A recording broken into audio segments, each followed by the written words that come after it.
This is MJ. I'm an author, I'm an artist, I'm an analyzer. You can find all my work at mjmunoz.com. I have decided to cancel the fun facts, at least for this episode, because I didn't try really hard. I made a few attempts to get fun facts assembled for me, and it didn't work out the way I wanted it to, and I'm very disappointed in the fun facts I got. I don't rely, or I don't trust them. I don't believe they're all correct. The data I was given by my AI assistants, and I therefore don't really want to put it out there. I'm not going to retract stuff from from book 5, or verify that it was true or not, but just maybe this wasn't a good idea. And if I was going to do this, maybe it wasn't a good idea to hand it off to an AI, and I should have done it a different way. So I'm not going to do that. Instead, I'm going to take the time to tell you that part of this. And I'll get into the casual book chat on Half-Blood Prince very soon, okay? But part of this rush, the way I'm releasing this right now, is because I've decided to take on and read a bunch of middle grade fiction, over 3 dozen, let's just say, or the goal is at minimum 3 dozen over the course of the remainder of 2024, and I decided that since I had all these Harry Potter recordings saved from last year, that I would just go ahead and rapid release them so that I can share them with you. And since they were in such a different mindset, I thought I'll get them out of the way, I'll get them done real quick, and hopefully the lessons I learned producing these this week will get me in a better place where I'm going to make the series to come that'll be released on the Story Over Everything feed really good, and me going through all these middle grade books and talking about them, giving my overall impressions and thoughts about, things that grab my attention specifically will be really satisfying and really useful to me, to you, to anybody who checks out the reviews or, suggestions or not suggestions, anti-suggestions, that I make regarding the books. So anyway, I would really appreciate, people who checked out these Harry Potter talks, checking out these other book talks because, Harry Potter is made for young folk, and so are all these other books I'm going to be talking about, and they're all like big books in the genre, and that's true for a reason, and hopefully there's enough merit in them that I'll have people reading and following along with those, or learning about new books to check out from the list that I go through. So anyway, without further ado, I will pass it off to me to talk about Harry Potter and the Half-Blood Prince, which was a very enjoyable book. I'll say that right now, and I'll let me say the rest. So I hope you found all that information interesting. This is, Half-Blood Prince was an interesting book. It probably, I don't know. It was really interesting. It was really good. I listened to it at an increased speed versus the others. As I've gone in the series, I've listened to it at faster and faster speed, and this one I went really fast. So I still comprehended everything. I think I actually comprehended it better than I did Order of the Phoenix, and I'm back to the Jim Dale version of the audiobook I'm getting from the library, so that's nice. And it was a really good book. It was really interesting. It almost felt odd in some ways, like the threat and the danger were so much lurking in the background that they didn't seem to be real. Let me see. How do I put this? Oh yeah, this one has all the crazy I'm pretty sure it is this one. I think it's this one. I think this one has the crazy, inappropriate relationship stuff, which is like really weird and uncomfortable. Oh, no, maybe that was... I can't remember which one it was now, but all that stuff is really weird. But I won't go on about that. I'll just say that, I don't know, I really like this different approach that this book took to everything. We got a wider view of the Wizarding World again. We learn a lot about Voldemort, which is super interesting. We get to see... Harry actually has a personal relationship with Dumbledore here in this book that is really interesting, and I'm not going to say it's satisfying right away, because Harry argues with Dumbledore and he disagrees with him, and while he trusts and respects him, and he even calls himself Dumbledore's man, that, I don't know, there's a really interesting, like, dichotomy or tension in their relationship, because there is so much, like, affection and admiration and care for each other, but there's also, like, Dumbledore is an old man. He's not only a wizard, but he's a wizened man. He knows more about the world and about life than Harry does, and can even comprehend, being that Harry's only 16 at this point, and that's just a fact. If you want to get mad at that, it proves that you're immature. But anyway, excuse me. Dumbledore's far wiser than me, too. Well, maybe not because he's a fictional character, but if he were a real person, definitely he'd be more, a lot wiser than me, and I'm more than double Harry's age at this point. So, I don't know, it's really interesting how Dumbledore has this, like, merciful aspect to his character, and he's operating out of a place of, I don't know, like, genuine concern and care for this large group of students, some of whom he has, very personal connections to, or who he, dotes on personally. It's not that he, loves all children all over the world. It's that he, especially cares for and means to care for and help out the students who go to Hogwarts as best as he can, and he's kind of, like, devoted his life to that. And, gosh, I don't know. It's really interesting how Dumbledore and Harry together explore the past through using the pensive, and they explore so many memories in and around Voldemort, or Tom Riddle as I prefer to call him.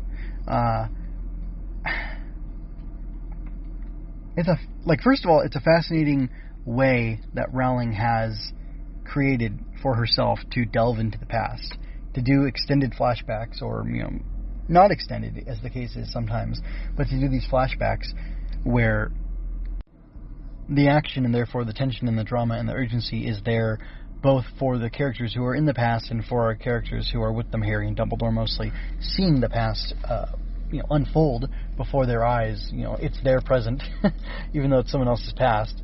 It's just like a really interesting, really clever way that she created for herself to look into the past. And I'm curious how much planning she did for this, because it seems there are certain strokes and certain moves in this book that reflect on the rest of the series that make her feel like a genius, or make the writing behind this feel like it was done by genius. And it's really impressive, because you end up having sympathy for characters that you have hated in the past.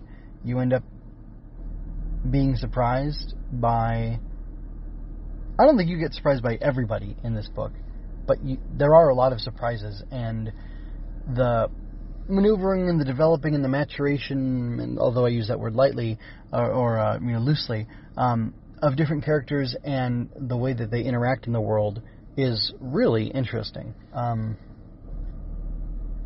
The question, not the question of evil, but more, who is evil, is something that's kind of explored in this book, and it raises moral questions, and it raises these dramatic, I don't know, it like, everything is elevated, basically. Like, things that appeared in book 1, book 2, book 3, book 4, book 5 even, are all, like, being pulled upon and manipulated, and characters who had who we've seen, pass by incidentally, or who had, their role started in other books, and then maybe it was diminished, and now they've kind of come back into the fore. They have all these interesting things happening to them, and it's done in a very realistic type way, where things that happen in this book are all things that have been previously established or built upon through the course of other books, and it's not, all of a sudden somebody has, this item and this bit of knowledge and this desire to do these things, and they got all 3 of those in this book. It's, this person was given a motivation to do something, a motivation to move towards a goal, and you would think it's exactly the kind of thing that they would want to do, but it turns out in reality it's not something that they want to do, and it's something that they're being forced into. And the things that they need to accomplish their task, one of them is from long ago, and another one is a fairly recent development, and it's just really interesting how that all works together. And like, I can't imagine that Rowling thought, oh, for this character who I want to have this thing happen, I'm going to have them get their motivation towards a goal in book 6, but I'm going to have them get the means for it. One important thing in book 6, but another important thing in book 1 or 2 or whatever it was. I think it was book 2, but I'm not sure. And I'm going to give that information out to the reader and to the characters, and then they're going to be able to piece together how all this happened, 6 years later in book 6, or however many years, a couple of years later in book 6. Like, I don't think that's how it was done, but I don't know how it was done. There's a certain magic to the interconnected, interlayered, interwoven storytelling that's going on here, and it's very interesting, and none of it's been obvious. This character I'm thinking of in particular, who who has been loathed in the books, but I think now there's sympathy from many parties on this character. I didn't see that coming. I didn't see that coming at all, and I don't think the characters could have either, and it's very surprising. So, gosh, what else? I mean, there's a lot in this book, and I'm having a casual book chat, but I don't know. I'm less wanting to analyze the book and more just say, like, how impressed I am with how good this book is, and how it, and I've said this about, I think, a couple of the previous books, it elevates all the books that have come before it, and it really, like, uses all the little breadcrumbs and threads and things like that in those other books as assets to make itself better, and then it, like, reinforces the goodness or the quality of those other books. And I don't know, it's really interesting because, like, Rowling seems to be, and I think I said this in the previous casual book chat, like, she seems to be working a mystery. Like, there's a mystery at the center of each book. Each book has its own individual mystery at its center. However, she also did this interesting thing where we learn in this book, basically, that most of those mysteries have all been linked to each other and pointed to each other, and they're all leading towards this end. So there was nothing fruitless about them. They were all part of the overall story, part of the overall plot, and that's really interesting. It's really neat. It's a neat trick that she accomplished however she accomplished it, in the writing of this series, and I don't know. It was very interesting. By the end, there's a very dramatic turn. There's a very dramatic twist, and I don't want to talk about it right now.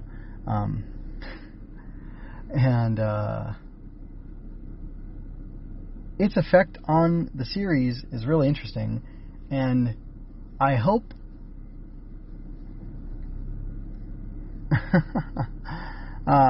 it stays as meaningful after reading book 7 as it is in book 6. And I think I was kind of I was set up for it without knowing that I was being set up for it, and then the trap got sprung effectively, and it was very effective because I was really shocked and taken for a loop by this big turn. Although I was given spoilers about something that happens in book 7, and I'm shocked. I don't know how that's going to happen based on what happened in book 6, and it's very fascinating. Also, I guessed at what the title, The Half-Blood Prince, meant 3 different times, and I was wrong 3 different times, but I was right one of them. And or maybe I had 2 guesses. I think I had 2 guesses.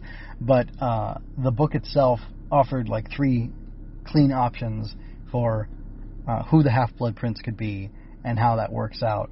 And it's very interesting. And I don't know, it was a really fun book. It was really entertaining all the way through. My kid showed me this thing that it's one of the best lines in the book. At some point, Snape and Harry are talking. I mean, Professor Snape. and they're in Snape's class, and Harry forgets to call Snape sir, and he and Snape tells him something like yes sir, and Harry says, Professor, there's no need for you to call me sir. And it's just like, I think the line is, the dialogue tag is, Harry said the words, the words came out of Harry's mouth before he realized or could stop himself. And then he gives this absolute zinger, like this mad dig on Snape. And it was fabulous. It was absolutely fabulous. It was hilarious. And like, it was one of those moments where you like pause reading and you're taken out of the book because a line was so good or so stunning that you have to react to it. And that was a lot of fun. And I was warned that line was coming too. Again, by the same spoiler who told me about this thing at the end. And I was absolutely shocked at how hard the line hit in the book, listening to it, even though it was shown to be. But maybe that just shows how good of a performance Jim Dale did, because it was really good. So yeah, there's lots of interesting stuff in this book. There's more relationship stuff. One of the Weasley brothers is getting married, which is a lot of fun. And there's like adults getting married. It's like there's all sorts of romantic stuff in this book. I think this is the book that has it all. I think I was just complaining to my kid about this the other day. They're like, it's really weird that in the 6th book, all of a sudden Rowling is hitting you with like all this romantic subplot stuff. And it's like, it's not small. It's not Cho Chang kissing Harry under the mistletoe once. It's like, yeah, it's really weird, and I don't want to belabor it and talk about it because it's odd, very odd. But anyway, that there's like one chapter really that's like horrible, filled with all this weird teen romance stuff that was like bizarre. Not that you can't have teen romance, but I just I wasn't expecting it. And yeah, there's death and destruction and mutilation and all sorts of things going on in the book that are horrible, that that are like a big deal, and you'd want to stay away from those things if possible. But there is to me, there's a difference between like violence and like and sexuality. Basically, I have to say there's no other way to put it. And like putting kids in scenes where they're dealing with violence is acceptable to me because it's a very real world thing. It's obviously morally wrong, and you don't want them to be in danger, and you want them to be protected from that. However, because people like to make the argument, all the violence on American TV, for example, is horrible. Or, it's horrible, but you celebrate it because you like whatever it is, Power Rangers, Terminator, any, Call of Duty, any war thing. You're fine with bloodshed, but you're not okay with sexuality. Well, yeah, sexuality, violence harms children when they're actually aggressed upon, when they're actually hurt by it, literally physically. Violence harms children in that case. Violence harms children, or sexuality harms children when they are exposed to it in a number of ways. One, like being abused by a teacher or a trusted guardian or a random stranger, God forbid, any of those situations. However, I can personally attest, again, I'm not a child, I'm an adult with children myself, I can personally attest to being exposed to sexuality as a youth and having it cause me lots of problems. And I know of other people, I can give, I wouldn't do this, I wouldn't betray their trust, but I can tell you names of people and incidents of things that happened where they were exposed to sexuality at a very young age, and it's had lifelong deleterious effects on them. Not that it has to for everybody. Some people can be damaged by it, some people can, there's lots of different reactions and consequences to different sorts of circumstances or situations.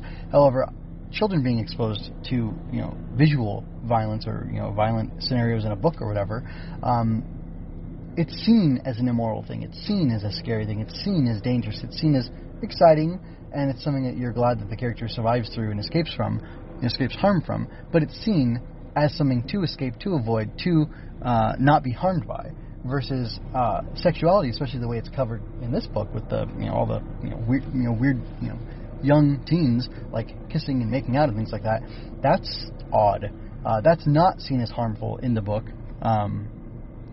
And I don't think the intended audience has the maturity to see that overexposure as harmful to them, as deleterious to them, and yet I firmly believe that it can be, that it most likely is, and I think those who aren't harmed by it are the exception, not the rule, and so that's kind of weird. I definitely did not expect to see that in here, and I think it's too bad that it's here. I think it can be overlooked, but I don't know. Maybe I'm part of the problem then if I'm going to overlook it. But yeah, and I don't think Rowling's a horrible monster like some people think she is. But you could argue that those people are in favor of exposing children to the kinds of things that I object to her putting in this book.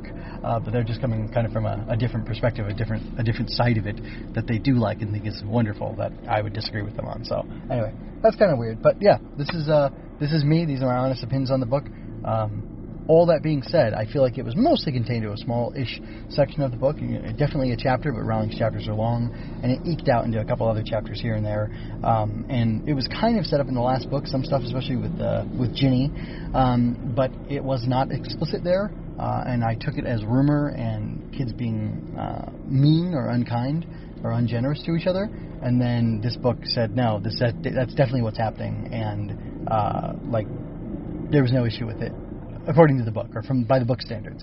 And, I guess Rowling and I have different moral sensibilities, moral principles that we live by. And we happen to disagree or differ on this point. So, anyway, again, I find that all very interesting. It's an interesting tangent, an interesting thing to talk about, but it's not the most important thing in the book. I think the most important thing in the book is all the really interesting stuff that happened, all the compelling storytelling that was going on, and I want to focus on that, so I did. I did. It's a really good book, and I'm super excited to start the next book. In fact, I'm going to be starting it basically right after I finish this recording. So, look forward to the next casual book chat on Harry Potter and the Deathly Hallows, and let me know what you think of these books. I'm really curious to hear people's feedback and how much they like it or dislike it. Any things that you think are wrong or weird or bad or objectionable or anything like that, I'm also curious to hear. Just, so we can talk about the book. Have fun with the book chatting. Alright, so that's enough of me meandering on. I hope you folks are well. Until next time, this is MJ signing out. I hope you enjoyed that. Go to mjmunoz.com to leave any questions, comments, or other feedback you might have. There you can find all of my analysis, art, and fiction. I cover books, tokusatsu, comic books, anime, and more. Look around. You're sure to find something else that you'll enjoy as well. This has been a Story Over Everything production.